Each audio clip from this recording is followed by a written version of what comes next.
So guys, I've spent 3 days now with the Nvidia RTX 5050, and I want to answer that burning question: is an 8GB GPU really as bad as they say it is in 2025? So guys, strap in, let's talk about this for a minute.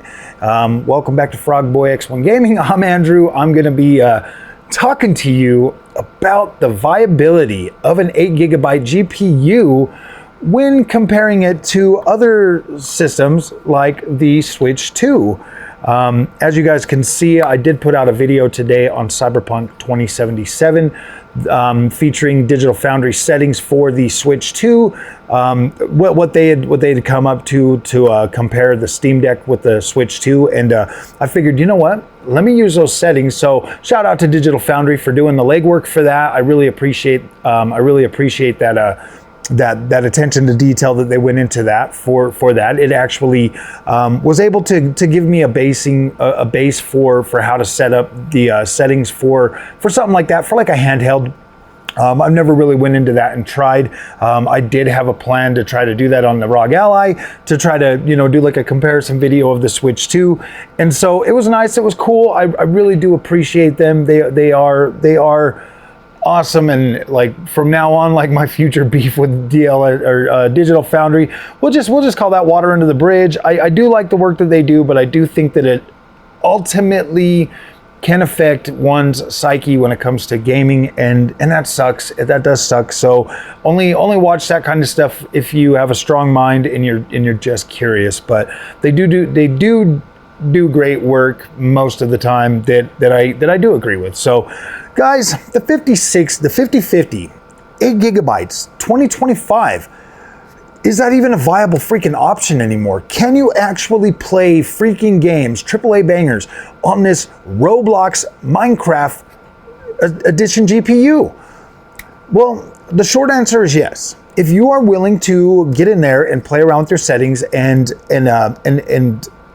put in a little bit of extra work, I found that most games are playable on a 5050. The only game that I really had a massive problem with is Ark Survival Ascended. That game is still so poorly optimized, it's not even funny.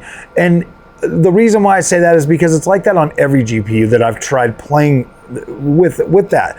So yeah, it is frustrating that games like that are gonna still be a problem no matter what GPU you have. Not everybody can just run out and throw 50, 90 money at one game, and I wouldn't recommend that anyways. So guys, the most important thing that I want you to take from today's review of the 5050 is that while this card might not be for everybody, and it definitely has its limitations, this is an interesting experience that for gamers like myself, and maybe other gamers that are curious and they want to see. We've just been throwing $1,000 at GPUs and just still can't seem to get the experience that we feel like we are deserved or we're owed. You owe me a better experience without, you know what I mean? Like, this GPU can probably legitimately help you if you have the time and you really are wanting to be like, hey, I want to learn more about this stuff. I want to really dive into things and really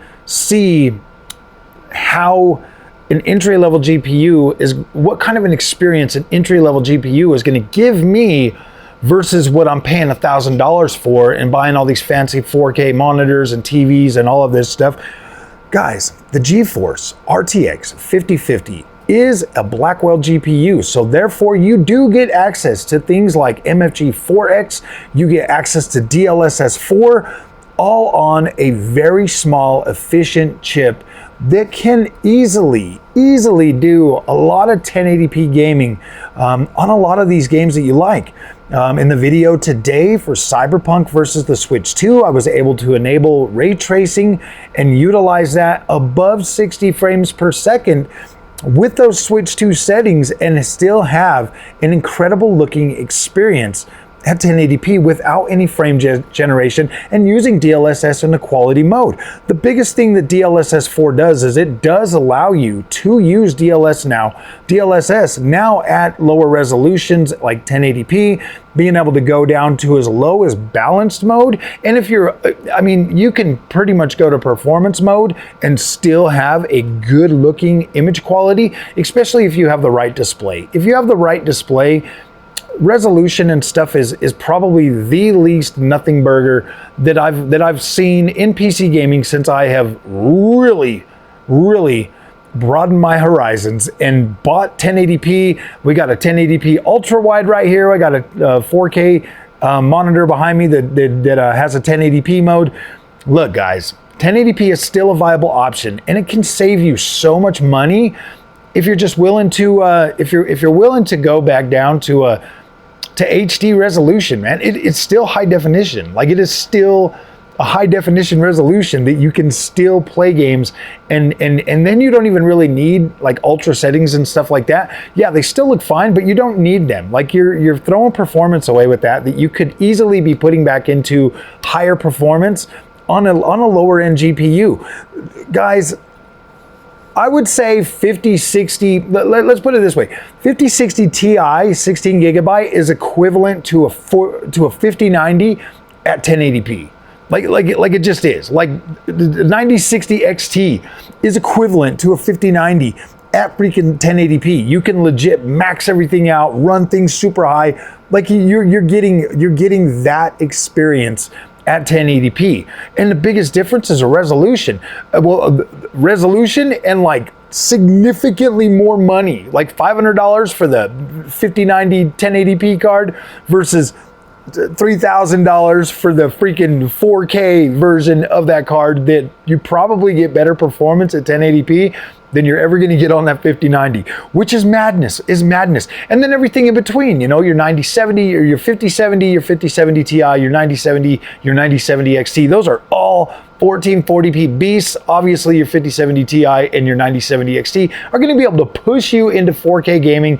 If you're using the features, you're going to have a good time. So, guys, the 5050, man, this is the most interesting GPU I think I've probably ever owned. Obviously, if you can find the Intel Arc B580 at the same price as this, I would recommend the 12 gigabyte GPU every day of the week. And if you can throw in the extra $100 to get a 9060 XT, absolutely, that would be my top choice for anybody out there that wants to just have peace of mind and be able to do it. But this right here, guys, this is gonna make a lot of them Roblox kids very happy. Like, they're gonna be able to play those games and still be able to like transition into other games, because this is the first time, honestly, guys, that I think an entry-level 50 series GPU is actually gonna be able to give them the ability to move over to those games, whereas maybe before, like on a 3050 or other cards, they were stuck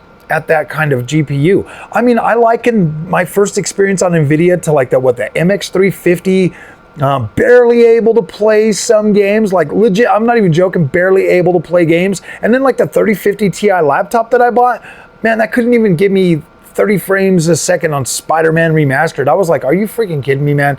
Well, it could have if I would have lowered my settings, but I was like, trying to max everything out, and I was like, oh my gosh. So like GPUs like that are legit built for games like Minecraft and Roblox, this is the first one, honestly, that I feel like is gonna be like, okay, this is that price bracket. Like, parents are gonna be out there buying those sub $1,000 GPU or pre-builts, and they're gonna come packed with a 5050 RTX 5050. They'll take it home, they'll give it to their kids will be like, whoa, man, Roblox plays incredibly. But then later down the road, they'll be like, oh man, maybe I want to try this game. Be able to play Fortnite or other games on the 5050 and get a good experience. This GPU is finally going to break them away from, hopefully maybe break them away from Roblox. So I do recommend that parents buy this GPU in their freaking pre-builts. Obviously, you know, cards like the 5060 Ti 8 gigabyte, stuff like that, those are still viable options for for those esport gamers, man, for people that are 100% just like, hey man, I just want to play some esports games. I want to have some fun. I want to be able to get in there, play some Rainbow Six Siege X. I want to get in there, play some Call of Duty. You know what I mean? Like the no frills, you know, visuals or whatever. Just jump in and play and have some fun. Those GPUs are still a viable option. Obviously, even AMD has a 9060 XT, 8 GB. So yeah, use those as esports. This is more of that Roblox. That's what I look at this card as, is like, okay, this is the entry-level GPU that a lot of parents are gonna be buying for their kids. And that's not a bad thing. That's not, this is sub $1,000 GPU with I mean, what was it, like 4060 performance? Like 4060 performance? Like, this is a decent card, and it does do a decent job. Even playing games like Starfield or Cyberpunk, or, you know, all of the videos that I put up, Alan Wake 2, being able to get a playable experience on that. It's just mind-blowing that so many of those games are actually playable on here.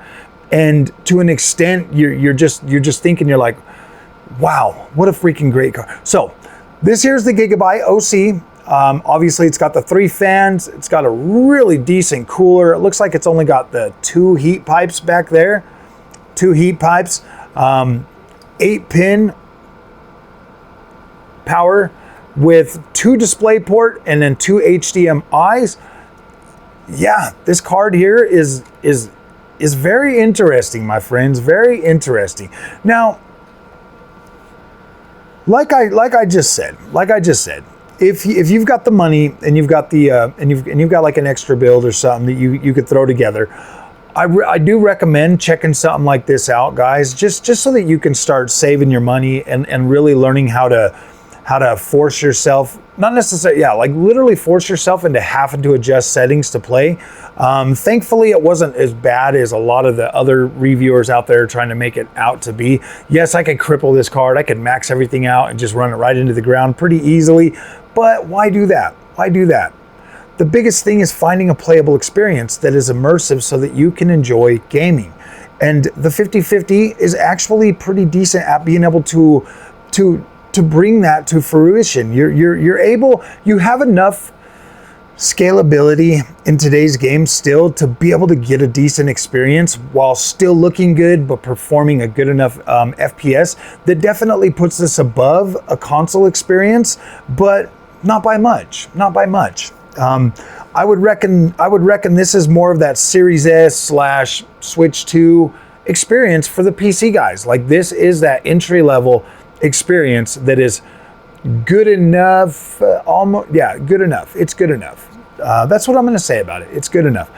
Now, I actually had fun with this, but to tell you guys the truth, we are moving back over to the 9060 XT. That is what is going to be in the build going forward. So we'll be getting you guys some content for that. I did enjoy my time with the 5050.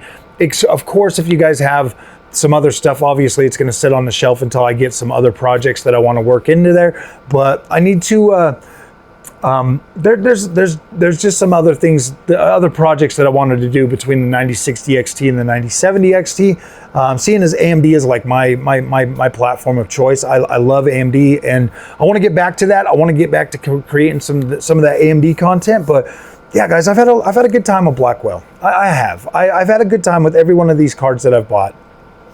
I've got a 5090 worth of Blackwell up there, and you know, like Jensen said, the more you buy, the more you save.